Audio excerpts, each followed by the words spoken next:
Well, it's going to be a fantastic display. You know, we planned the display for a year, mainly around how the city's going to work and, you know, sort of getting people in to have a fantastic night.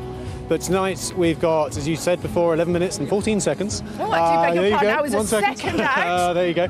But it's a fantastic display. The fact that we've got UNICEF partnering with us this year is just a wonderful thing. thing. Explain that to me, if you would, please, so that people at home can donate if they want to. That's correct. It's basically the Mayor's office and Mayor of London and, you know, got a global city of London partnering with a global charity.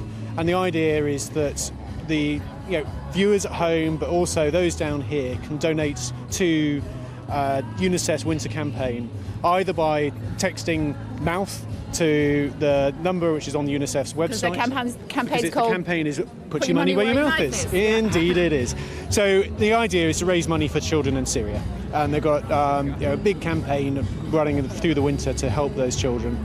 And the British government will match that donation. That is correct. And the idea is those people down here, you know, make those New Year's resolutions. One they can keep is to donate to those children and help to make their lives a better place. Entertain us with some more facts and figures.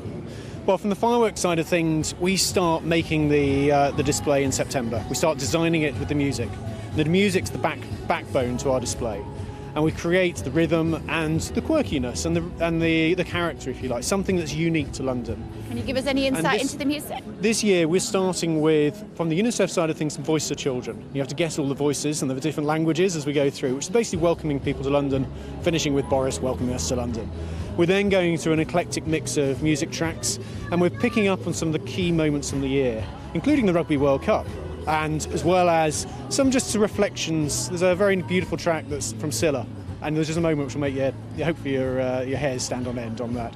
But the display this year is very synchronised. We've got more cues than we've ever done, both from a lighting and a firework point of view, to create something that is both spectacular here, but also for those viewers watching at home. Okay, so tell me about how much barriers we've got, how much fibre optics we've got, blah blah blah. Well, from the point of view of the operations that go around, it is huge. The footprint we take on is from Lambeth Bridge right down to Southwark Bridge. So for people who don't know London, it's around about a 2.5 mile stretch of the river. Wow. We've got tonight 2,800 stewards. My team in total is about 3,200 guys. About security at all? Security side of things is, obviously heightened for what's going on in the world at the moment. We've increased our security levels, doing bag checks, which is taking it slower, if you like, to picking people in, but to make sure that we've got a safe environment down here. But also the police, Metropolitan Police have increased their presence to make sure that we in London can have a fantastic display, something that we'll be proud of and something that will be safe for the public down here. What can go wrong? Well, shouldn't really ask him. You shouldn't ask me that, no. But the great thing is we always watch the weather. If the display was last night, it would have been very different. At midnight, or even a couple of hours ago. Indeed. At midnight last night, we were doing our tests just without the fireworks. It was dumping it down, and we had very strong winds, which have made a very, very small display. This year, the winds are dropping, they're blowing the smoke in the right direction, so we should have the most spectacular display we've had for many years.